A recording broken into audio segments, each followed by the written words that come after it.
Hello mga pangga, kamusta kayong lahat? Ayan, nakikita ninyo, Stella Kimbo, representative or congresswoman representative ng Marikina.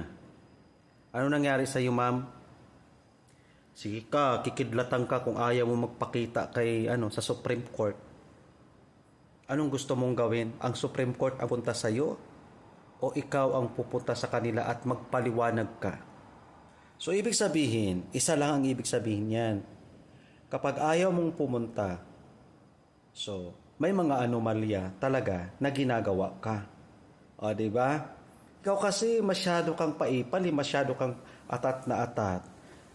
Kapag yung mga immunity ninyo, yung mga power ng kilikili ninyo, nang dahil nasa pwesto kayo, ganyan kayo pagka garapalan talaga ng pagmumukha. Grabe. Ang galing ninyo, no? Magkano na ba, Madam Stella?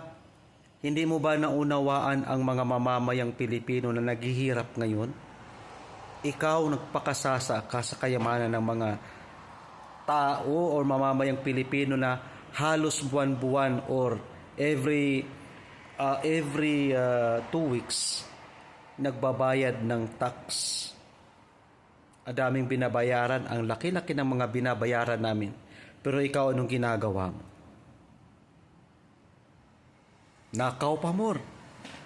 Hindi lang naman ikaw ang nagnanakaw, kundi maraming namang mga congressman bicameral report nga Yung pag-impeach pa lang kay Sara, pinipirmahan mo, di ba? Nandoon ka, di ba? Palagay ko hindi ka mananalo ngayon. Hindi ka talaga mananalo kasi marami ng mga kababayan sa Marikina ang galit na galit sa iyo. Kaya sa mga makapanood nito, wag ninyong iboto ang mga buaya sa Kongreso, mga palangga. Kasi kawawa kayo niyan, kawawa tayo. Kung yan ang magiging mayora ninyo, nako, alam nyo naman, from tricycle to artista van, mga luxurious bags, luxurious mga watches, mga gold, mga ganyan, mga earrings, mga ganyan. Kaninong pera yan?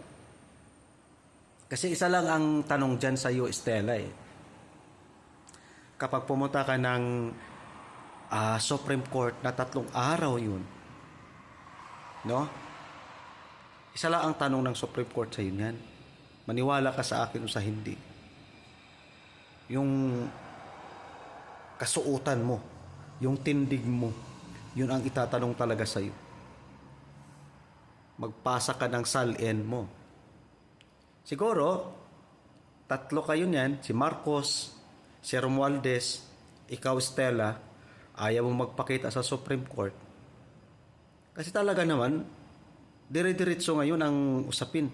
Tapos ngayon, Stella, ang gusto mong mangyari, sinisisi mo na yung problema na yan kay former President Duterte. What for? Abogada ka ba? Hindi ka naman abogada Yung mga kasamahan mo sa HUADCOM, hindi naman mga abogado yung mga yan Yung nga lang, may kilikili power talaga sila. Magsalita sila, ma-cite in contempt, ganito, gagawin nila kasi nga mayroon silang rights. Pero tandaan ninyo mga langga, hindi magpahanggan yung mga kasikatan ninyo, yung mga pagbabalahura ninyo sa mga mamamayang Pilipino, lalo-lalo na sa mga small vloggers. Darating ang araw at makukuha or matitikman nyo rin ang ganti ng mga tao sa inyo. Pero ito naman, nag-umpisa na, nagsisimula na ngayon. Nakikita naman natin. Di ba? Kitang-kita naman natin ang nangyayari, kung ano nga ba ang nangyayari. Sa totoo lang. Kaya lang, dami pa rin mga kababayan natin ang hindi pa nagigising, natutulog pa rin sa pansitan. Kung inyong mararapatin at inyong titingnan ang buong social media, halos mga kabataan na wala pang kamuwang-muwang, Stella Kimbo, nagnakaw, nagdudroga. Yung amo mo ngang babae, nangidnap Totoo naman talaga kasi andyan talaga may mga ano nga may mga ebidensya nga Andyan talaga pinag-uusapan talaga yung amo mong babae. Pati yung amo mong lalaki. Nagdudruga. Yan dyan. Kumakalat nga di ba? Dapat sana, Stella, bago mo tinanggap yung pakikipagsabuatan kay Marcos, tinanong mo muna kung talagang adik ba si Marcos. Dapat ganun. Or else, kung may rights ka naman, may karapatan ka naman, tanungin mo si Marcos na willing ka ba mag-undergo ng drug test or hair follicle test para sa ganun, matest lahat. Di ba? Kasi puro kayo pera. Sa mga kababayan natin, please lang. Huwag natin kaligtaan kung sino ang dapat nating iboto. Okay? Kasi mamaya magsisisi na naman tayo sa bandang huli. Mabubudol na naman tayong lahat. Di ba? So yun lamang po. God bless sa lahat ng ating mga kawakwak dyan.